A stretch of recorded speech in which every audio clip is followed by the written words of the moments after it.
All right, boys. Good morning, good afternoon, good evening. I don't know what time of the day it is, but we're starting off with a banger. The reason I have to bring this video to you guys' attention because I need y'all's help to help me figure this out. I have no clue what to do, and it's revolving the dark horse. Thank God the weather has broke because it's a little sunny. It's pretty decent, but it's still kind of cold. We're still in the 40s, and there's an airplane going above. So the reason I want to talk about this is because the dark horse, in my opinion, is still missing options. The dealer says otherwise, and so does Ford. But I want to bring this to your guys' attention to actually show you. So I want you guys to be the decision makers. I want you guys to see if I'm crazy or I'm not. You guys know on the Fords, we have the projected, well, a lot of other vehicles have this also. In the mirrors, they have the puddle lights. That's what it's called, puddle lights, mirror lights. I don't know what it's called, projected lights, I don't know. But anyway, on the GT, on a regular GT, I have a Mustang that gets projected on the ground. On the Shelby, you have the snake. I'm pretty sure on the Shelbys, they all come standard to have that. I'm not too sure, but I'm pretty sure because it's such an expensive car, they all come projected. If I could find a picture of it, throw it up on the screen, I'll do it. I don't know how well it's going to show up because it's not going to show up. Oh yeah, there it is, a little bit. You can see a little bit of it in my hand. See the light? It's a baby Cobra. So that is what we're supposed to have on the dark horse. Not a snake, but it's supposed to be the actual face side logo of the dark horse. And I'm going to show you my dark horse window sticker and my GT window sticker that I still have both. And this is the part where they said my car is not supposed to have it, but when I was ordering the car, I wanted to have it so I wanted to do like this crazy picture of mine. The only reason I thought about it so deeply was because I wanted to kind of do the cars in like really close to each other in like a, I don't know, like a triangle kind of. Have all the doors open to where you can see all three projective lamps on the ground. I thought that would have been pretty sick, but my dark horse doesn't have it, so I can't create the picture. So I got both window stickers here. I'm gonna show you exactly what I'm talking about. So it's obviously in the exterior section. Exterior, right down here. Where did it go? Pony projected lamps.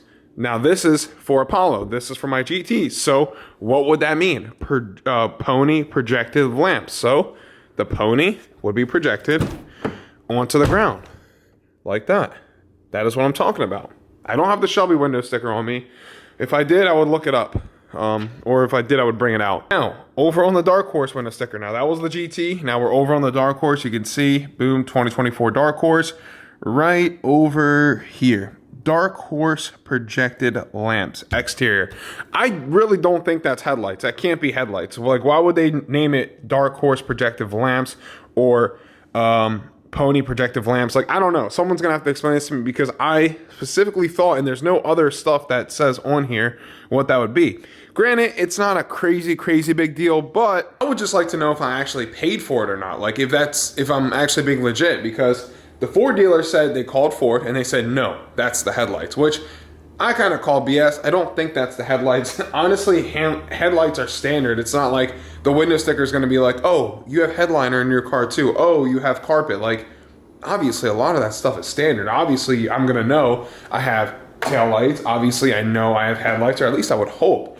But for the simple fact that it says that on the option is kind of weird, because I mean, usually you would pick for stuff, but on certain vehicles it would come standard. Like, I would assume it coming standard on the Shelby. I would assume it coming standard on premium GTs, because obviously the GTs can range a little more, but dark horse, I feel like that should have been standard, because it's the new Mustang, obviously, and it's a lot more expensive than a GT. This GT is 50-some thousand, dark horse is 67,000, so big price difference there, and the GT has some options that the dark horse doesn't, which kind of blows my mind just a little bit. On other news, yeah, I gotta show you guys the bumper that I just got for Yeti. Just got it back from powder coating. This thing is sick. I wanted to install it myself, but powder coating place gave it back to me with 1,000,000 bolts, and I have no clue where all that stuff goes. And bag of that, whatever that is. So yeah, I might just have the shop install this because I do not want to mess this up. There's so many little bolts, and it's crucial because there's a lot of sensors coming off the truck that have to go in here. So I want to make sure it's perfect so I don't have any check engine like lights or whatever, like all the electronic stuff, because you guys know that is super finicky. But besides the point, I want to figure out this. Send this to someone at Ford. Please let me know what's the deal with this. I would just like to hear it from the source direct and actually just see what it is, like, to be 100% legit. Because yeah, I feel like I've had some people message me. I've even seen similar cars to Dark Horse of mine. There actually is one guy in my DMs, because I did make a post about it a long time ago.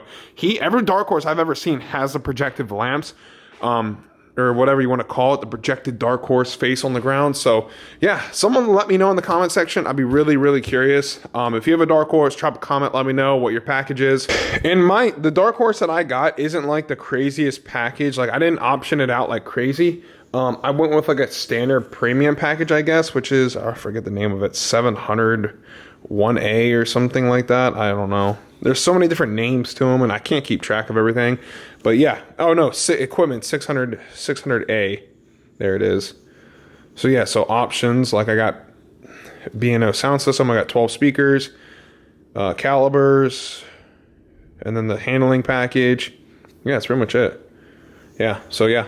So this is standard equipment, included at no extra charge. So that's standard. So this is all the stuff that's standard for the car. And this is what I put extra: B&O sound system, track pack, and that's it. That's pretty much the perfect spec and the only spec you need, because it's supposed to come with all this. Everything. Boom, boom, boom. Boom, all that. But on a serious note, guys, the Dark Horse has been one of my favorite cars by far for just straight driving purpose. I've never had a good like driving manual Mustang. The Fox body was good, but it wasn't that good. That is insanely good. Fox body was it was mid. I love the Fox and all. It sounded amazing, but the overall driving ability from a 30-year-old car versus a 2024, it's a big, big difference. Absolutely big difference. Yeah, don't knock it till you try the new stuff. But new stuff, in my opinion, is where it's at. Old stuff is really not my cup of tea anymore, and I'll probably be sticking with the new stuff from here on out. Probably oldest I'll go, maybe, absolutely maybe. I had an idea, which would be pretty cool. If someone took like a 65 Mustang shell and like chopped off the whole outside of a Dark Horse and then put the 65 Mustang shell on top, but technically it would still be a Dark Horse. That would be sick. I would like to do that. But honestly, I probably won't go lower for Mustang and like lower than Gen 1 Coyote. After dealing with the old stuff and dealing with new stuff, Gen 1 Coyote is probably my cap, absolute cap, honestly. Maybe a 2-valve, I don't know. It all depends on how well it's taken care of, but those cars are like 20 years old now, and so many hands have been touching every single car, so it's kind of a gamble when you try to get into anything else that you haven't really seen or lived with for years, honestly.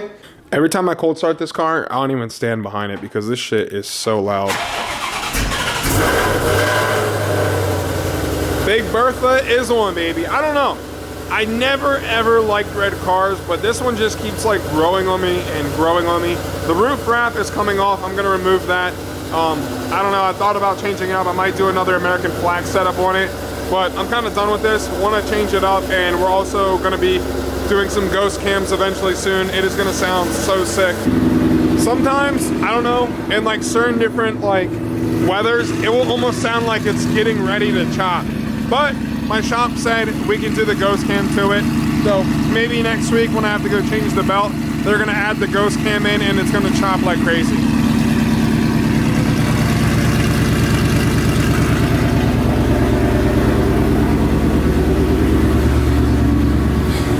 I also have another video coming for you GT500 owners that are on here. There is about $5,000 in mods that you do not need to spend on these GT500s that a lot of people are wasting the money on.